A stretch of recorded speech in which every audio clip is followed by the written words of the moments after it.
I think a lot of the expectations are really just, they've been built up by myself. I mean, we have a great fan base, but in the beginning we had such an inferiority complex because we never associated ourselves with an electronic scene. We didn't want to be associated with electronic music or an electronic subculture because we thought that would alienate the people that we really wanted to hear the records. And so I think from the very beginning we always felt like outsiders. We always felt like, we weren't never really in the club, that we wanted to be in. And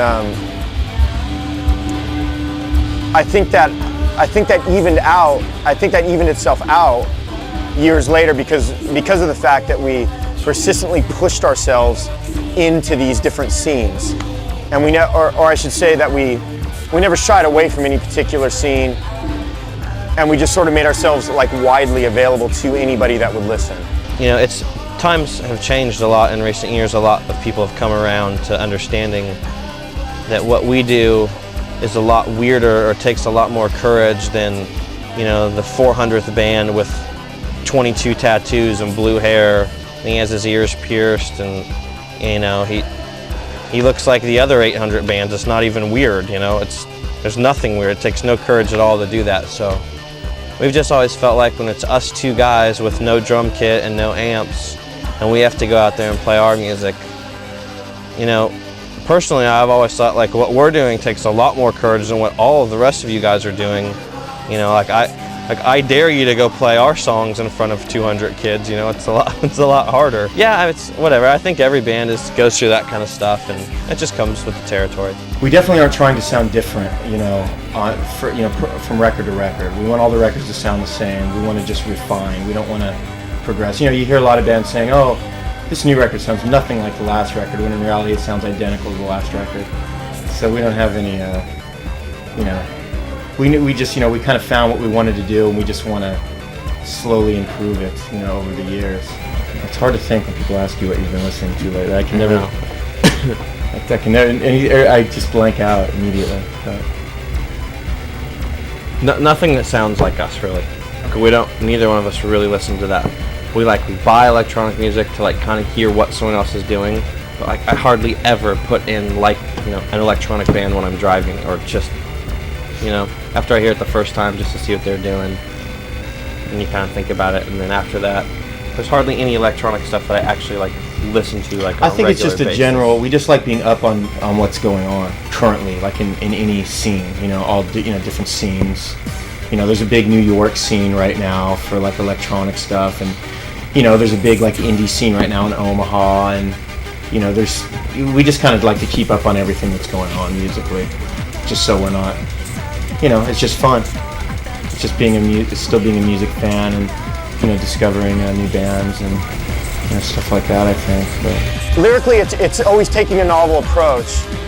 It's a matter of saying a kid's gonna go to a music store, a bookstore, and they're gonna pick up your record, and how weird is it that they're gonna look at one of the titles like Buttercup Fairy Jamboree or something, and I get a kick out of that. You know what I mean? Just coming up with something very abstract and something that you've never heard before. And I've always really hated derivative lyrics, song titles that you've heard a million times, one-word song titles that you've heard 1,000 times. So there was always just this attempt to do something, not necessarily for shock value, but it's just something that perks my own interest. So I've always been really drawn to doing song titles that are very descriptive, but don't necessarily have a lot to do with the actual content of the lyrics. And it's just something that always it makes it more fun to me. That's where the creative process comes in. And I just always it always makes me excited to think that there's going to be somebody out there that's going to get the album, it's going to actually just look at the song title, and that's going to make them excited enough to pick up the album, or make them wonder well, that's so bizarre, maybe pick up I've had people say to me, I was at the store, I looked at the titles, and the titles alone made me pick up the record because it was intriguing or something. And so that can, it sort of inspires me to just keep doing that. The lyrics usually fall into more of a, you know, a storybook themed concept, or they'll fall into, you know, other topics that we've used that sort of get, you know, almost more into almost, you know, maybe like a political area, you know, or something very personal. You know, they usually fall into two sides of it, you know, into two different camps, I guess. Robot Rock, you know, there was a sense on some of the songs that we were tired of fighting against everything with the music, and we were, you know, we were tired of this uphill battle, and things were really starting to look up around that time of Robot Rock. You know, we were gaining a lot of fans, and that record was selling actually very well. So it was kind of a new thing for us, and a lot of the lyrics pointed to that. And it was the first time that I ever actually, you know, came out and, you know, sang about the frustrations that we were going through. And because I always really had an aversion to lyrics that were, you know, sang about the heavy burden on your back or the struggles. It just seemed so very cliche at the time, because it was, you know, towards the end of the 90s, and you had a lot of bands that were singing about those kind of topics, and it just really bored me. But I gave all that up, and I said, you know, I'm just going to write about stuff that's bothering me. And I don't all the time, but on some songs in that particular record I did, and it sort of carried over onto the next record, which was Christian Songs, and which carried over to the next record, White Songbook. And so there were those three records that sort of had a, you know, a certain sort of unifying theme to them, I think, you know, singing about frustration. And not that it necessarily helps your frustration to sing about it, because it really doesn't change anything to sing about frustration. You know, it's a lot of people use that as sort of a cathartic thing, but for me it's never worked. The things I sing about that are personal, they don't actually help the problem, but I still sing about it. And maybe for the time being, maybe for one split second when you're writing the lyrics, it's just getting it out of you, but ultimately it doesn't cure the problem.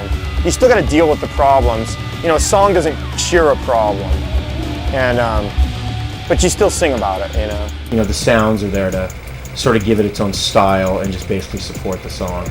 And sometimes the sounds don't support the song, they kind of deviate your attention away from the song, and that's always kind of been a problem with the Joy Electric sound. People tend to focus on all the actual sounds of the records instead of maybe the songs at times. But you know, we're 110% pro songwriter. You know, that's our main focus. You know, the hooks, and you know, how classic is this hook, and you know, is this a song that somebody's going to want to cover after we're dead, and all that kind of stuff. So, you know. One song in particular, Mistletoe Molasses, kind of started life as a real fast, sort of punk influenced song, and I never really did much with it. Came time to do this box thing, and I started playing with it on the piano, and it just sounded a lot better as like a ballad, as a slower song. So I kind of changed the lyrics and slowed it down, made it really simple, really stripped it down to just a little beat and a bass line. And that one kind of turned out as this sort of quaint little Christmas ballad, oddly enough, because it started life as this real fast-paced, like punk anthem, you know. So if you can kind of hear it in your head sped up, you know. But that was one of the more interesting ones that sort of took a different shape than it originally had, than what was originally intended for it. The idea was to take the idea that the older synthesizer groups from the 70s had, which was when there was no computer software, no MIDI, and they just used an analog synthesizer to create literally every sound on the record, from the drums to the bass to the melody lines to just, you know, literally everything. So we want to take the idea they had of making these records that were, you know, supposedly very futuristic at the time, and carry on from that, which kind of stopped in the 80s when computers and sampling and drum machines sort of came into it and made it more of a commercialized like entity. So we're just trying to use these old modular synthesizers we have and create, you know, we create all the sounds from scratch. You know, we don't use the drum machines, the computer software. We don't use MIDI, it's all analog sequencers. And so it's really a unique way to make the records. It's a very limiting way, but at the same time, it's sort of limitless because, you know, we sort of believe that these instruments can sort of do anything. And it's a novel concept with which to make records, but it's just something I'm obsessed with. And there's just, the more we do it, the more we delve into it, the more I learn new things about it. And it's just, I think it really separates us because I really don't know of any other bands that are making records this way, and that's another reason why it's so important to do it this way, because it sets us on this whole other plane.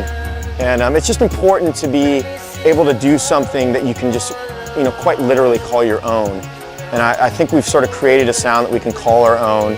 And I'm not saying we, you know, hold the card on originality, but the limitations and the methods that we've set in place sort of set us up to be able to do that.